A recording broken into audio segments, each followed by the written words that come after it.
Hello guys! Welcome back to my channel. Masidi ay mayamda akoigi ahamba prank video oidone.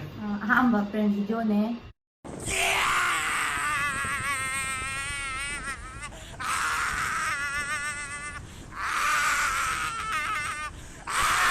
Ado kamay tawbalo didi hana hayroibuko. Masi akoy kayam chattena mana sajanadene ibani khanne ba. Ai han thok khanni. Akonya thok ma chali ma hai ba.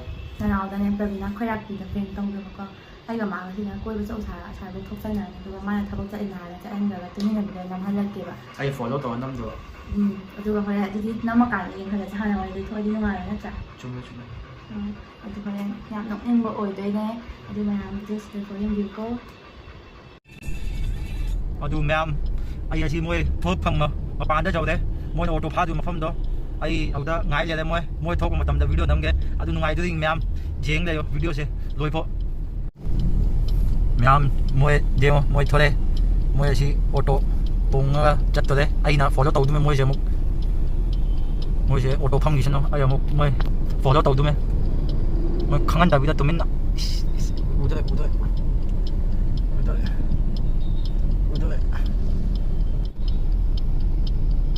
Auto ama di phang ma le. Ama ga muk lak sip le ne.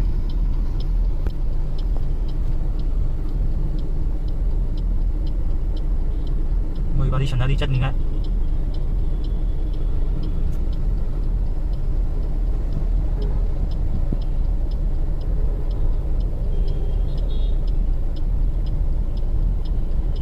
Moi tung ga de. Adu ma'am ai so gari start to ge follow to ge moi. Ma'am moi auto de kum tha ga. Si cha ni nga cha put kai no lau di ma le. Moi manung chang de. Adu ai tumin na follow to ge. Adu ga jing se ngai ni. Ma'am ai se moi follow tau di adu moi khala mamang cha kisano adu loega ai khala follow tau ge natta di moi khangi ni manak le u di khala lap na nam ge moi se jeng le moi se a le moi se photo video number ho de adu ai moi gi maning da dum tumin na follow tau ge khang teninga ja mamang cha la di khangi ni Zik Lodi Garden yo ra e.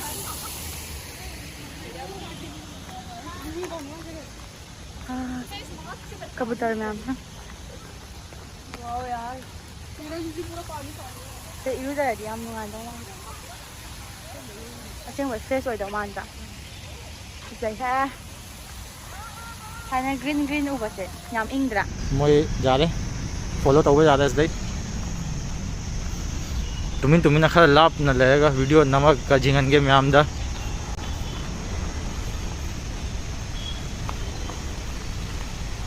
adu jeng se moi ka chat pano adu iPhone to ga hange kam ma pham da thadok tu ma adu kam ma pham dei rank khau du mai je moi je a da chat le de a le moi je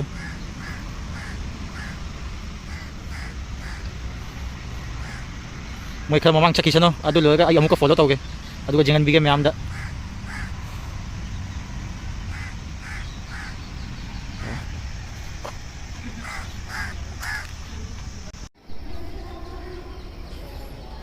moi se ada photo shoot tau le le मैंने इबानी हो जे लो नंबी रो ना photo shoot रे ना tray ma'am Nambi मागी नंबी रो लाओ सिदा सिदा है बा ना फोटो नंबी हो या मागी नंबी रो नंबी रो पाम नहीं दे नम इकाई दबरा मी मोना फोटो दा म हाय बा मते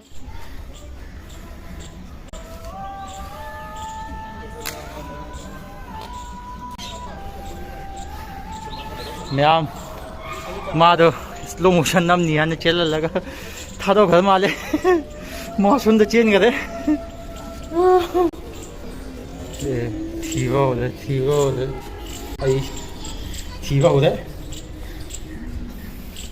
दे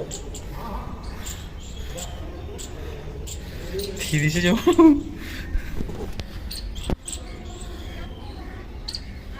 थिगो दे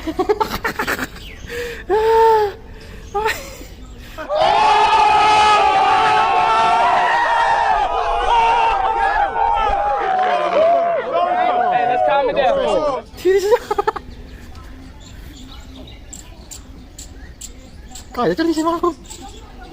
Man khali sa exit to man yan. Ay asun di talaga namge.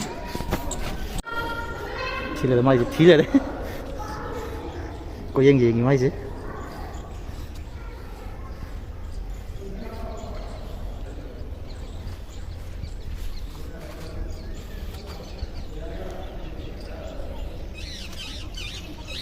Mati khang kare. Ko ngau de.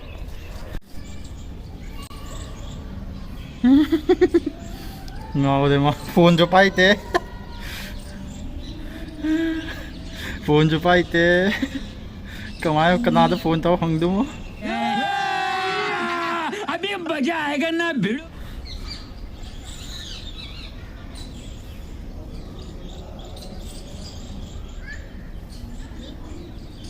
मारी कन्न थीरी फोन तो चला के जेंगी माले हाँ नहीं लंबी दूधा गार्ड सीधा फोन लगा फोन तो उदी माले मैं फोन साइलेंट था मैं फोन तो साइलेंट था गार्ड सीधा फोन लगा फोन तो उड़ी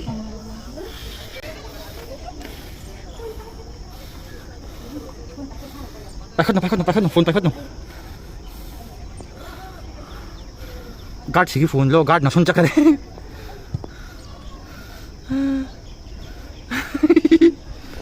फोन लाइबा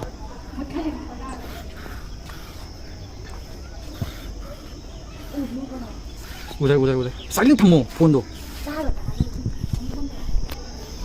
साइलेंट थमो को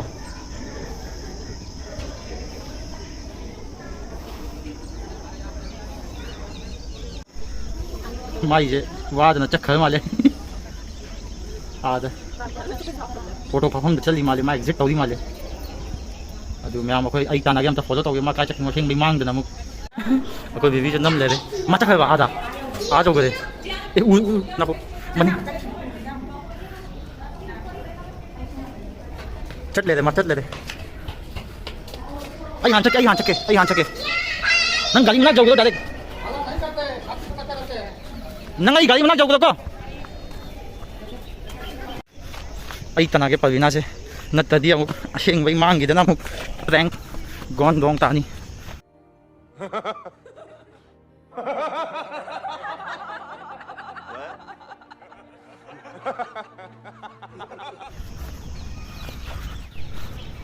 माई सी लंबी खंग तब पंचत चली सी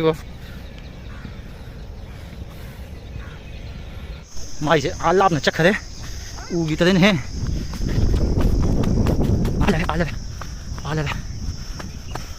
आ ले मैम उला जो आ ले फोन लगा अमुक तौदी माले मिगोन दे फोन लगा अमुक तौदी माले नुपा मयांग अमा दे माई से मयांग सी चमिनरीबा काय करिनो ने सी मयांग सिना काय दे लाई मुजिबो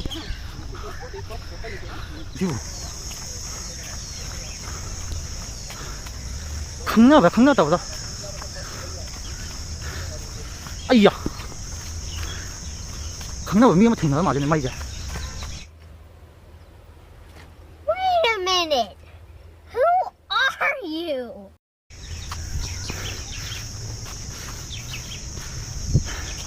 बेबी अने खनबद मा खंगना मी मा थेंगना माले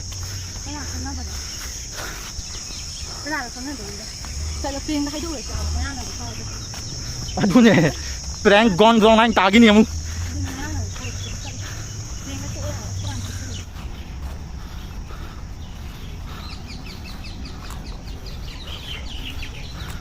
मानो न प्रैंक तौ ले मा जा कोइदा मैम माई जे नुपा दुदा जी बरी जनगा माना सुन तक करे माना चट ले एग्जिट तौबगी अदु मैम तुमिना तानागा जिंगसे करिनो काय चलिमु ngáo mani ma je jana parak se chau na ka chau ne parak ka chau se ko ngáo mani ma exit 40 jau de adu ma I khan bada auto pha du ma le phone jo jau ta me na tau bo jo ta me na pung khai muk ma hol le aya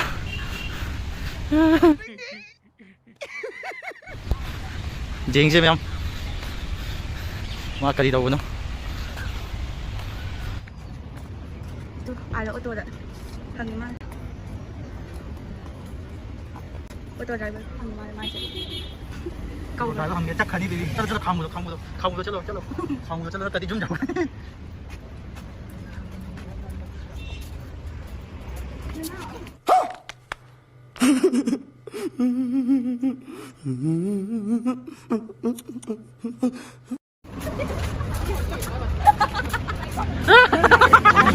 cây đâu mà cây cái gì mà đang cho cái tao mà chắc cái gì mà Má sao lại kiểm tra lên.